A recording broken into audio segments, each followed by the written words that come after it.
Hello, my name is Connor Bent, and firstly, before I start, I just wanted to make sure that I took this opportunity to thank the Hesburgh Yuskov Scholars Program for this opportunity to help you to get to know me better, and to help so that you can make as informed a decision as you possibly can. And a little bit of a preface that I just wanted to explain to you is that at first, after I immediately read the prompts, I thought that the thing that I wanted to do I wanted to do something that was as outside the box, as unique, as different as possible, because I thought that would maybe help me differentiate from the other applicants a little bit more. So I thought that I would do something that was a documentary somewhat similar to Waiting for Superman, where I would compare and document a teacher at my school and interview her, and then compare and document a teacher at a lower performing school. But after I thought about it a little bit more, I thought that that really wasn't the best way to portray my ideas, what defines me, what I think about the world, how I want to contribute to the world, and how I want to make a difference. So I thought that really just the best way to go about it was just to sit down and tell you what I thought. So in regards to the first question, I think that unequivocally the biggest problem that faces our world today is the poor education that permeates so much of our world and our country. How through the charity that I've started, Give a Fighting Chance, and a mentoring program that is in my high school, I've really seen that at lower performing schools that I've seen in the Denver metro area, they do not receive the resources and opportunities that they deserve.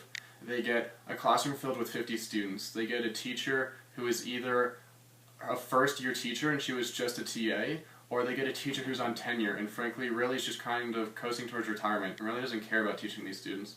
And they get a public education system that's kind of already given up on them. They're kind of an afterthought already because they're saying, you're already in the 15th percentile, so why work on you?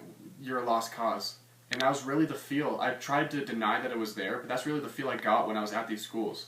And it troubled me deeply because it's not fair. We need to hold ourselves to higher standards. Educators, politicians, teachers, parents, everyone needs to make sure that we provide the support so that there is fairness, so that there is an attainability of the American dream, that truly children can create a situation where their children have a better lives than they did, where they can improve upon themselves, where they can seek something besides blue-collar employment. They can go on to higher education. And we have an education system in the United States that really isn't conducive to that right now, and it's not fair. And then also on an international level, when I was in Guatemala for a 2-week cervix expedition, I saw kids who don't even have education at all. There's just simply no schools.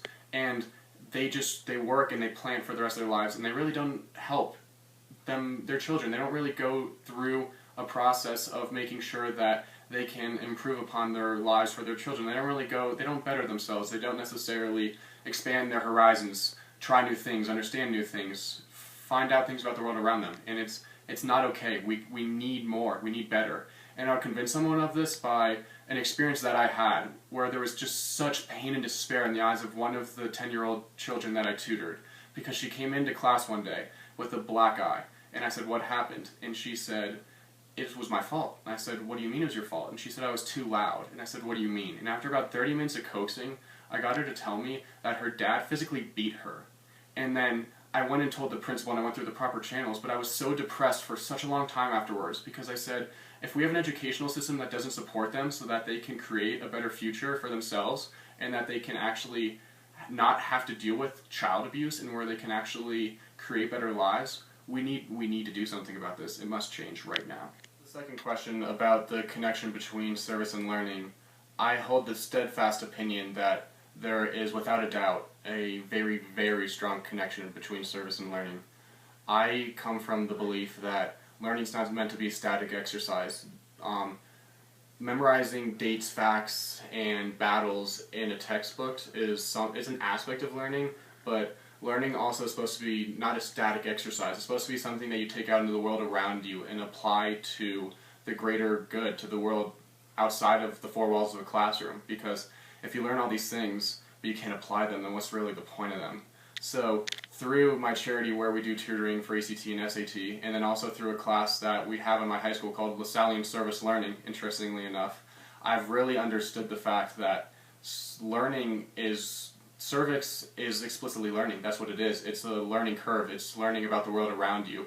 Like for me, it was learning about the fact that I know so little about the world around me because I was coming from such a, per se, sheltered aspect that when I went out into the greater Denver metro area, I saw that there were so many different things, there were so many different facets and aspects, and how sometimes this world is infuriatingly unfair, and how I ran across kids who the only meal they have is at school, and they don't have the opportunities that I do. They don't have the opportunities that they deserve.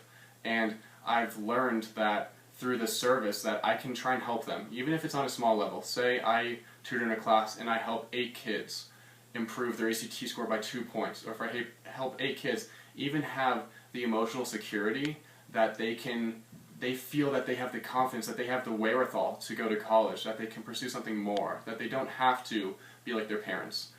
I've learned that that is something that can never be taken away from me, and I have those principles through learning. And learning and service are so intertwined that I really don't see a difference between the two in a lot of ways.